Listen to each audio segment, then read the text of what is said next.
Welcome to the realm of heroes and monsters. Story time with your host, AP Fuchs.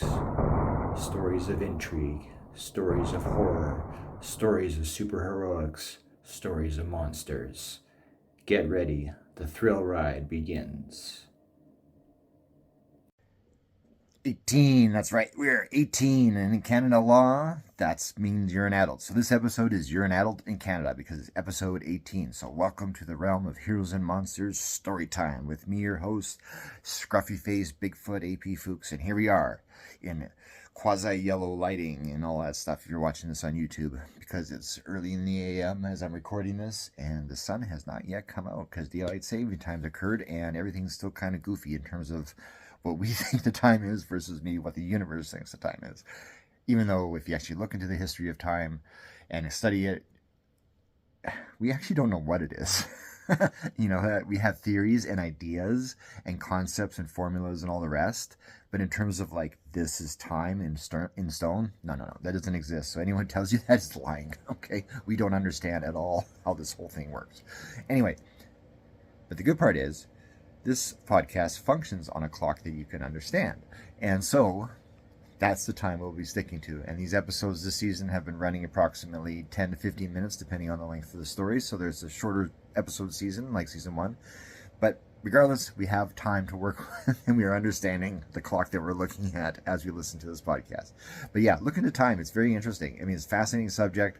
But the fact that we don't understand time basically explains perfectly well why we can't time travel, because you can't control that which you don't know, right?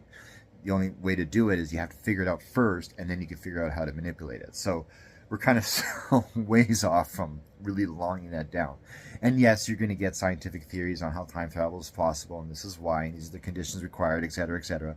But again, it's based on a lot of flimsy stuff regarding how time operates, because again, I did the research and we don't know. So, I mean, that's a simple answer. We don't know. We know stuff, but we don't know all of it. Anyway, enough of that crap. Let's get on to the show, because story before the story is an important one, and we're going to talk about secrets.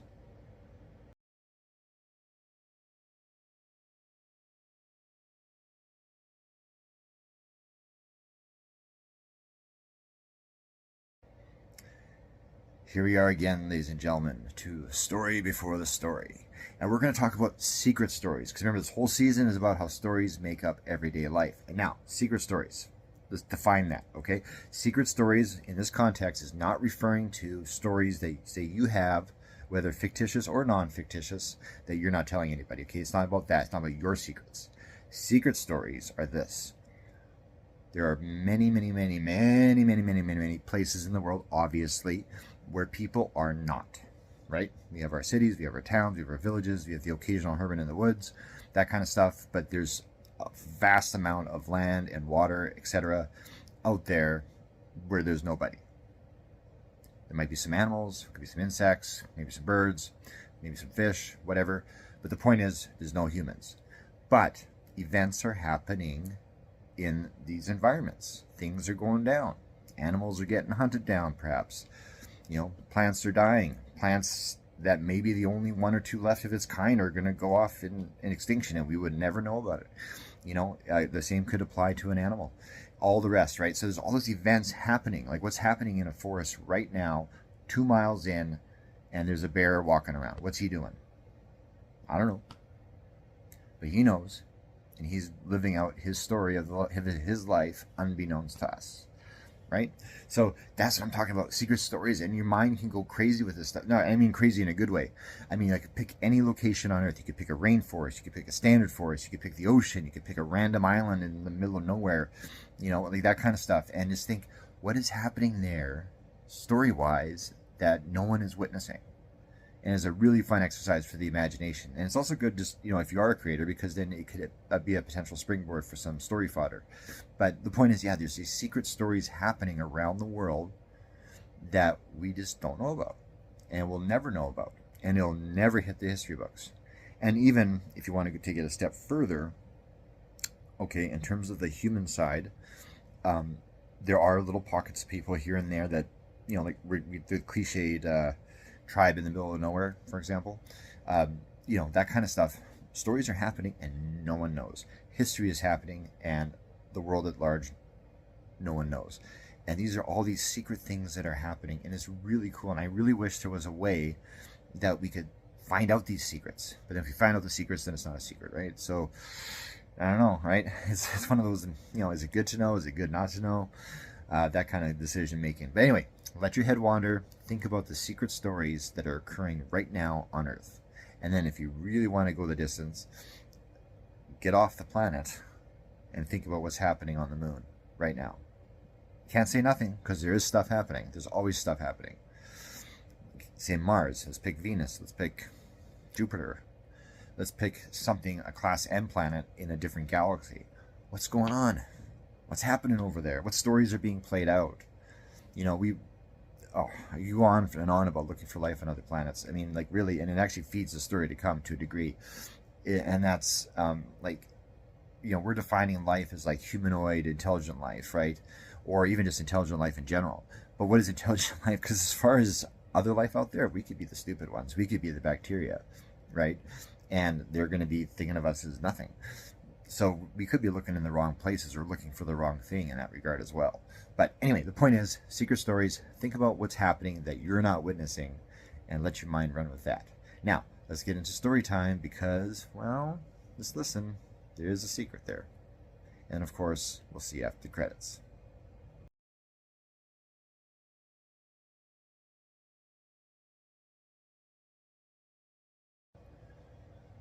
Holo-writer.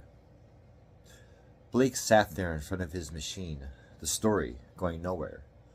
He thought the typewriter would do the trick, actually seeing the ink stamped on paper, a visual and progressive motivation to keep things chugging along. But nothing.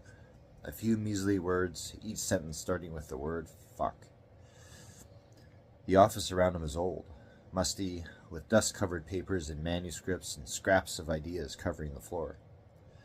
Blake thought it was a hardwood under the pages, but he couldn't remember for sure since it's been so long since he last saw it. He got up from his desk and lit a cigarette. Old world tobacco. He approached the window and leaned against it with one arm, the other making sure regular drags were taken off the old smoke. He gazed out onto Old Town Winnipeg, 1923. Rachel came up behind him and wrapped her silky arms around his chest. He hadn't heard her enter. She was like that, quiet, sly, but brilliant as well. He enjoyed the warmth of her touch through his button-down shirt. "Trouble?" she asked. "Blocked," he said. "I thought you didn't believe in writer's block." "I didn't, and don't. But this one's tricky." "What's it about?" "Saying goodbye to an old flame."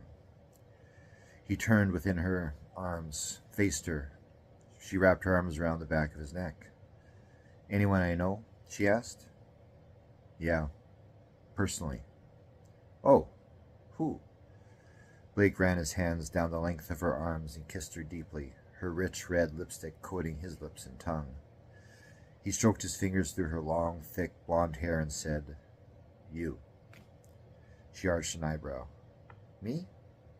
"Yes, you. I can't keep coming here to work. I have other duties, ones you wouldn't understand."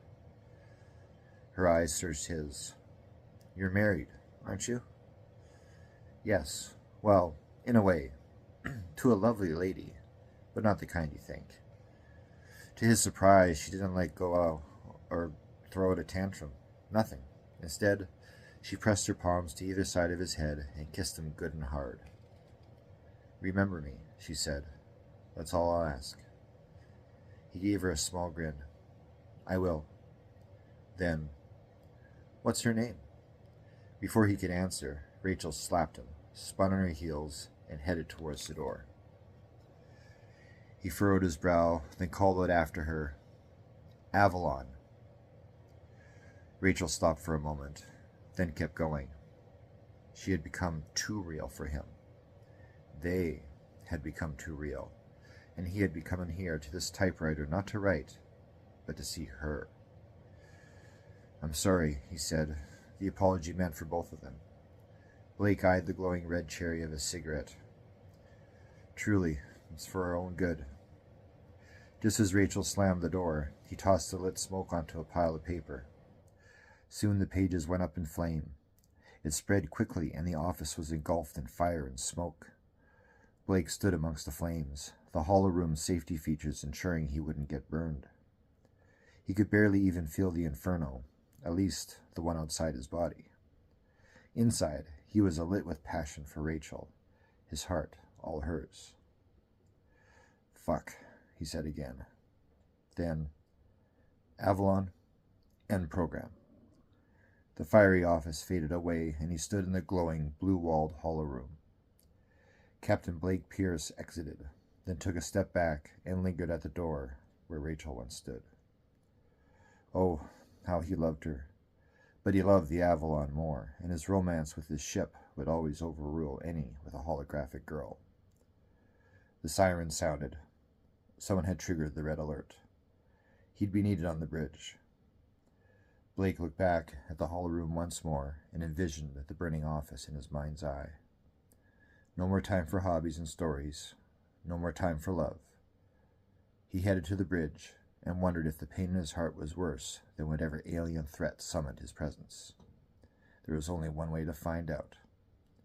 He got on the Elo lift. Fuck.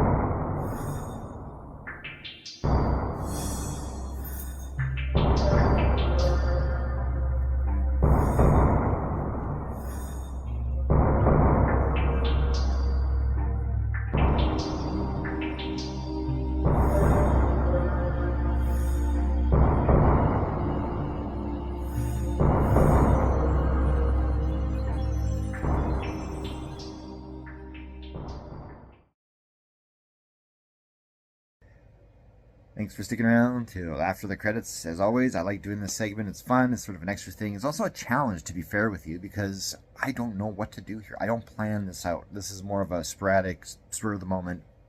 What do you want to talk about after the credits, right? And of course, I have to make sure I don't repeat myself from previous episodes. But for this episode, it's going to be a quasi-repeat, because I'm just going to kindly ask for consideration on your part, and that is simply consider joining my Patreon page. Exclusive content, both visually, both through words and also through video, that is just for Patreon, and that's it. So $5 a month, cheap. You get a pile of content. There's so much there on the site right now. There's like 3 books. Yeah, 3 books, essays, blog posts, videos, and of course the standard stuff that is released to the public as well. But there's a ton of private stuff there. So, and I have a project coming up later this year that's going to be Patreon exclusive. And I will give one hint and the one hint only, and that's a graphic novel. But until then, please join in, get caught up, and help this writer out, because things are going crazy on this planet, and I could use a few extra bucks, to be honest. Okay. Anyway, thanks for tuning in to this episode. We'll see you next week. And again, back to Story Before the Story. Think about secrets. Take care.